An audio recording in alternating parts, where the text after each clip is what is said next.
Good evening. Yeah, good win for our group. Crazy last 24 hours for us, but really proud of the resolve and resilience of our group.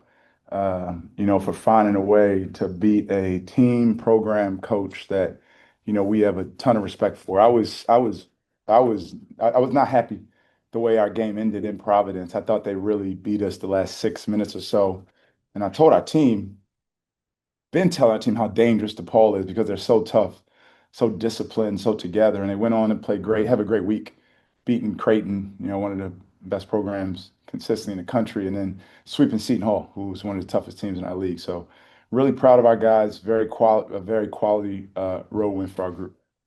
Kim, you mentioned the last 24 hours. What was it like kind of I'm assuming you probably haven't dealt with a lot of things like this. What was it like getting ready for this game, not having the ability to like practice when you got here type of thing? Well, thankfully we had a week to get ready for the game. So the hay was kind of in the barn. We know what we need to do. Second time playing a team in league, watch a lot of Big East basketball. So it was just the weighing the opportunity cost of, and if go back, we could have maybe gotten some more information from the airline and maybe make a different decision. But we sat on the tarmac for 6 hours, and then finally sent the guys home and slept. Sat on the tarmac for 4 hours this morning, and we're up against the clock. Travel, Chicago traffic, and limited bodies. But Jason Edwards played, which helped us tremendously. And I'm just really proud of our guys.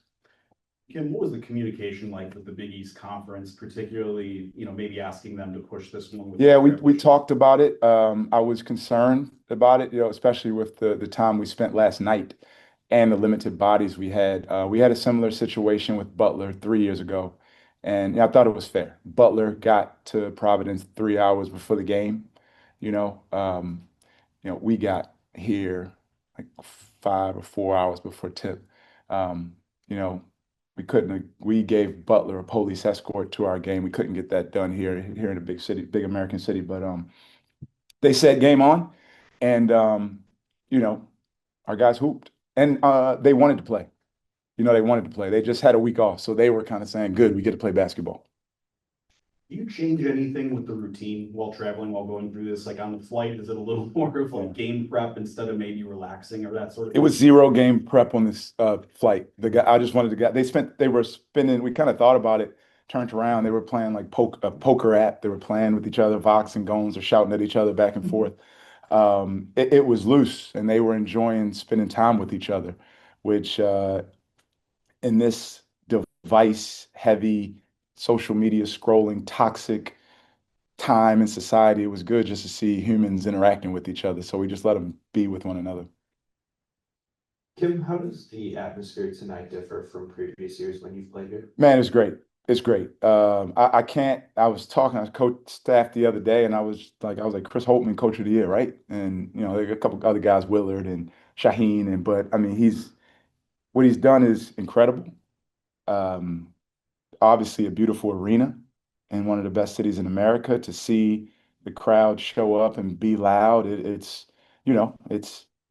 every single venue in our league is great and loud and raucous, and now DePaul is up there. It wasn't before, but now it is. Which obviously you saw this team 2 weeks ago. Just what felt different about DePaul tonight versus when you guys saw them on the road at your place? So not much, the last 6 minutes of the game, Macklin, Blocker, Benson, Gunn turned their pressure up on the ball. They went to the glass, they drove, and they did the same thing against Creighton, did the same thing in Seton Hall, and they were the aggressors for a lot of the night. I love Brandon Macklin. Like I absolutely love him from the first time I seen him. And I had one time out was just how tough Brandon Macklin is soliloquy I gave in the timeout and just matched their energy and effort. And we did that and got some misses, got some rebounds, and started taking it to them.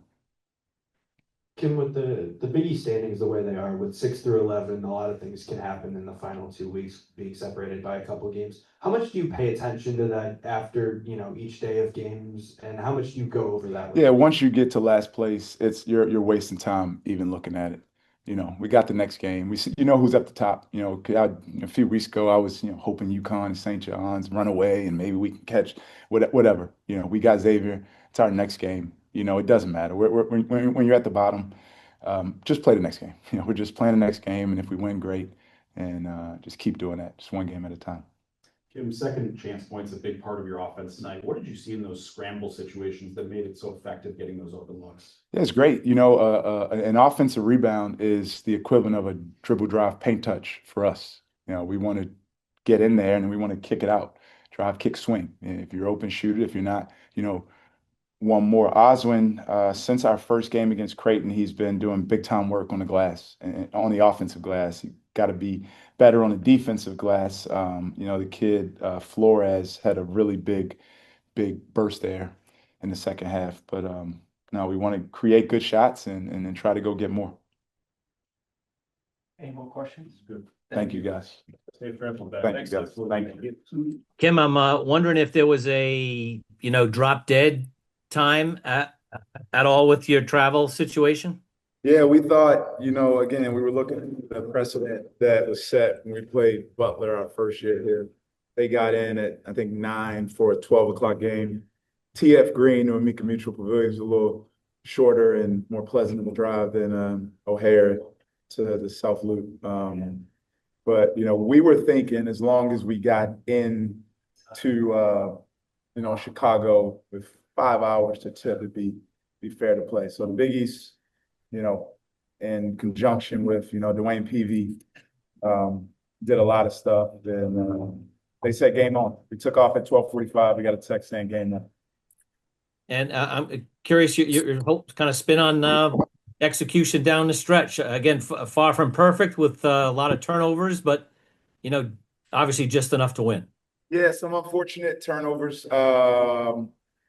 Sometimes in those situations, you're kind of looking and seeing what idea your players have. Jason's turnover, I'm looking if he had a better idea than me to get out, but he could have just been a little bit more patient. But again, we're still working. We're such a pace team. End of the game, we got to be a slower team. Tim, what did you think about the lineup with Sellers, Edwards, Jones, and Vox, especially? I thought there was a lot of offensive. You saw how potently offensively they could be now with everybody back on the court together. Yeah, obviously a lot of space. 4 guys that are really aggressive and talented in transition, and then in the half court, with dynamic guards. But they're a team, you can't really match up Hunt against. They all can really guard and they're physical and strong. But it was good to see him pass and play and move the ball for 15 assists is good for us. Kim, just curious when you guys landed. Did you guys go straight to the arena or? Well, here in Chicago, the Wintrust, the Marriott Marquis we stay at is right across the street from the arena, literally right across the street. So we landed at 159. It was maybe a 70-minute drive to the hotel. Guys, we ate, got off their feet, came back and watched film at 5:15 local time. Got over, changed our pregame warm up a bit, and got the win. How was pregame for Jason? He obviously checked out fine. It was good. He didn't practice the last couple of days, and he gave it a go today. And proud of him for fighting and finding a way to get it done. Was that a surprise? Yeah, as he started to warm up. I went out tonight and kind of was around the guys. Just wanted them to all feel us together. And he was warming up. He was in uniform warming up. And as he got closer, he felt good. And he said he's going to give it a go. Come out and kind of maybe blitz you at the start of the second half. You guys got down 46-39, but just talk about the response of the group after that. Yeah, I thought it was good.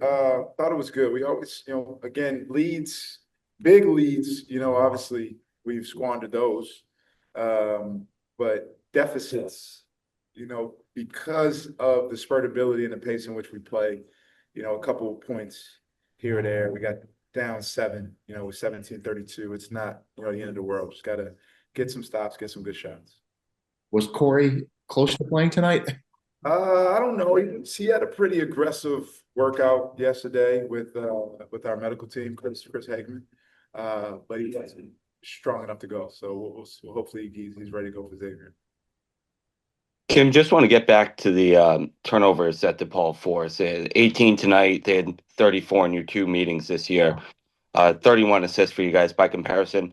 Guess kind of a multi-pronged question. One, what is it about their ball pressure that makes it so difficult? And then two, how much does that maybe help your group seeing a team that's so aggressive in passing lanes and whatnot in terms of ball security moving forward? Yeah, I mean, we shot 51%, they shot 38%. Thankfully, it was only 2 steals. Steals are the killer for us. If I told our guys, feel like you're going to turn it over, throw it into the 10th row. At least it'll give our not so great defense a chance to get set up. A lot of the turnovers, I mean, we're kind of silly. We had a carry in transition. Jameer Jones travel after the thing. Jason threw one. A lot of them were unforced. Our guys play with a lot of freedom, and then some of them are obviously paint decisions at the end of drives. Good job. Any more questions, guys? Thanks, guys. Thank you. Thank you.